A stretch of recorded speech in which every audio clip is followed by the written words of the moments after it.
made this video with talking about electronic logging devices and how they've caused more accidents. I believe they started in 2015, and the evidence is clear that accidents have almost doubled, in some years more than doubled, because of electronic logging devices. That's irrefutable. That's a fact. Thing is, they're not giving it up. They're not walking away. They're not going to stop doing that. But in those videos that I made talking about, I've never stared at my logbook in my windshield. Never. The ELD is a distraction, for sure. Absolutely a distraction throughout your day. My logbook wasn't a distraction. A timer counting down, that's for sure a distraction. You can see the numbers reflect in the amount of accidents because people hurry. For the people that don't understand the difference between speeding and being in a hurry, you can hurry at 5 miles an hour. You can put your truck in reverse, maximum 4 miles an hour, and you can hurry at 4 miles an hour. So just so you understand the difference between hurrying and why hurrying is dangerous and why that timer makes you hurry. But inevitably, in any video that I mention that, there is always this guy, the planner. And with proper planning, these guys kill me. The proper planner hasn't sat down and ate a meal in the middle of his day with silverware and drank out of a glass and someone else washed his dishes in years. The planner, for years, I don't know how healthy the planner is, who's, you know, he's eating his lunch is coming out of a wrapper or the microwave he keeps under his bunk.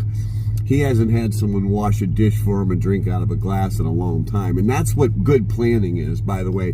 When you see the comment that says, and here's how you know it's true, because every restaurant is shut down because of good planners. That's how much of a hurry.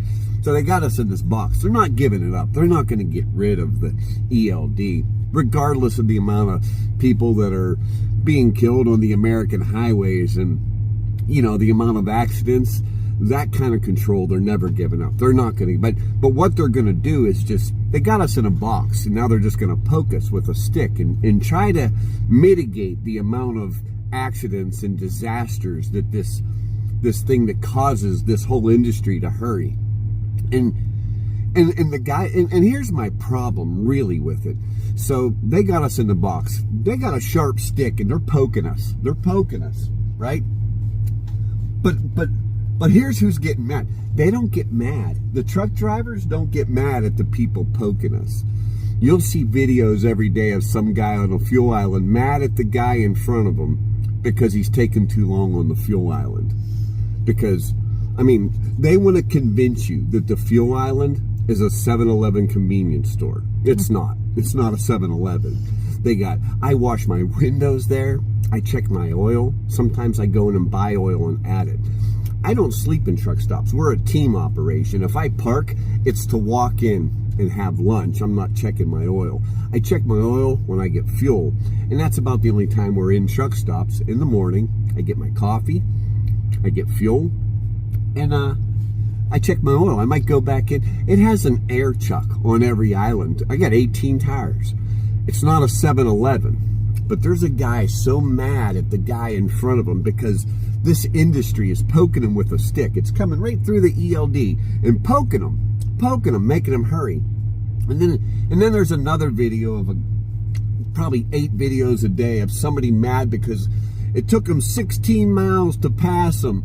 This is ridiculous. Somebody needs to slow down.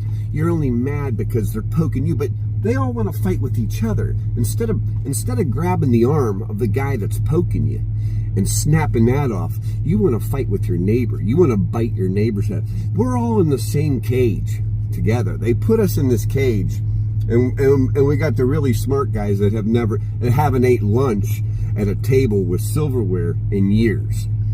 And then we got the guys mad because someone's in their way. They're hurrying too. There's someone poking them too. Everyone's poking, but you're mad at other truck drivers, and you're pulling up beside them and flipping them off, and they held you up, but someone's poking you. Someone's poking you. And that's what they're doing. So they're not giving up regardless of the amount of deaths on the highway.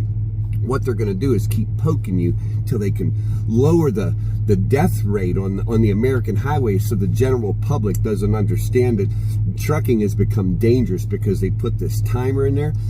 They don't care. They don't care. They're not giving that up. What they're going to do is keep poking you. And the planner, I love, here's a happy day in the planner's life. The planner goes, you know what, you can go and you can get an Arby's, and you can put that, you have this driver facing camera, and you can put your Arby's sandwich in your lap. You can put the au jus sauce in the cup holder, and that camera can watch you, and you can dip that sandwich in the au jus sauce. Look at it while you're 60 mile an hour, 70, and then you can hold that sandwich in front of your face while you're eating au jus sauce dripping off your elbow. The camera won't say shit.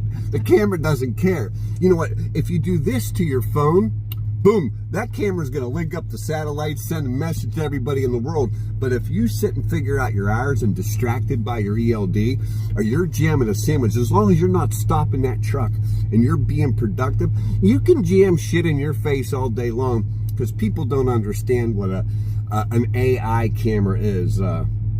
Artificial intelligence can be programmed to be biased, and that's exactly what that is. Sticking a sandwich in your face with au jus sauce dripping off your elbow, that's a distraction. But they only care that you do that.